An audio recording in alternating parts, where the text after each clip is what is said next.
So this is going to be the fluid bag, and then this is going to be the line.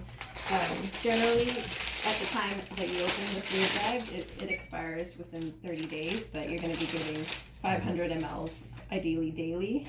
And so the whole thing is 1,000, so you're going to give half the bag, and so they're marked over here. Okay. So one up to the one line would be 100, right. So up to the 5 would be 500. Okay. And then the next time you would give it would just be the rest of the bag. Okay. So I'm only going to give 50 today, just to show you, since it's going to be on IV fluids for the rest of today anyway. Okay. And then, so this is the line. And ideally you want to keep everything as sterile as possible. Okay, of course. So right now everything's got caps on it, so I can still take it out of the bag and it's still fine. And then so this is what you're going to use to make the fluid stop and go.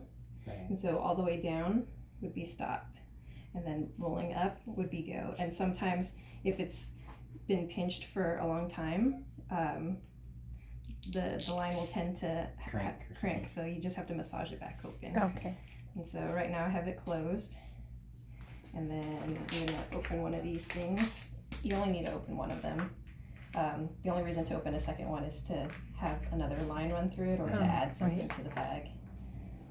But you're not gonna add anything. So I just put it in like that. And how this works is with gravity. And so I have this pole. Right now the line's closed, so none of the fluids are going to be running through. What you can do is, like, if you have like a hook at home or a hanger, you can use the hanger to. You can use the hanger and then, like, maybe hang it on somewhere high up. Or, and so you'll see as soon as there's a cap on it, so once it hits the end, it's going to stop. But if I put a needle on it, it'll just run through the needle. Okay, so, I see. So you can see as I open this is going to start dripping out. So that would be a very slow line, but if I open it all the way, it just runs. Okay, so you want it to be slow? Yeah, and ideally we wouldn't have bubbles in there, but we're just... Ideally what? There's a lot of air bubbles, so I'm just going to drain it and drain the air bubbles out, but...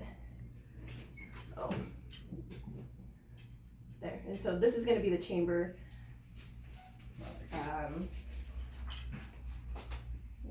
Yeah, because how do you make sure there's no air bubbles? So I know you don't want that. If there's a little bit of air bubbles, it's okay. So like this, that doesn't matter. But you can see there was kind of a lot initially. There's the cap. The chamber kind of helps regulate that. So. Sometimes when you run it, I'm going to make it higher so you can see. Sometimes when you run it, the chamber will actually like fill all the way, and then you can't see.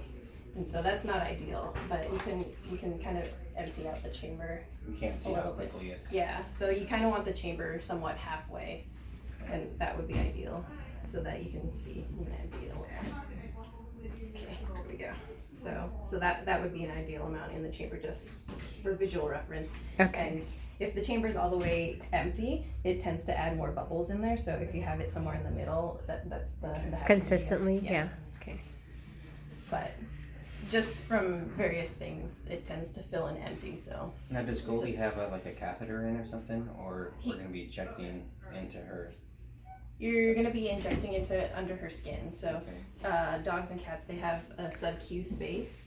It's under the skin. So we don't have a lot of under the skin space, but they have a lot. Like, that's where the scruff is. It tends to be have a lot less pain receptors. So like injecting into there tends to be not as sensitive as like if you inject it into the arm or something. And so how long is the process then? Or it'll probably be about 10 minutes or so. Okay. To do half the bag, maybe give or take a few minutes. And this is twice a day she's getting this? I think she's getting it once a day. Okay. 500 once a day. Okay. So half the bag once a day. So like on Friday, because she's here today and then tomorrow, and so on Friday is when we do it? I believe so. Okay, will they tell us? Yeah. Okay. Yeah. Okay. The doctor will have a better recommendation by tomorrow. So. Okay. And then so this is the needle, and then so once I open this, and then that's the cap, and then so this is the lock, the screw lock on there. Mhm. You don't have to have that on, but it kind of helps you regulate whether or not your needle comes off. So if I have the lock on, the needle won't come off, but the cap will. Right. So in order to take the needle off, I have to open the lock. Okay. That's And is it a different needle every time, or you can? yes, Okay. different needle every time. The needles, the more often you use them, the duller they get. So from what I've noticed, if you poke once, it's totally smooth most of the time. If they're depending on how sensitive your patient is. The second time is generally okay. By the third time, they start to feel it. Mhm.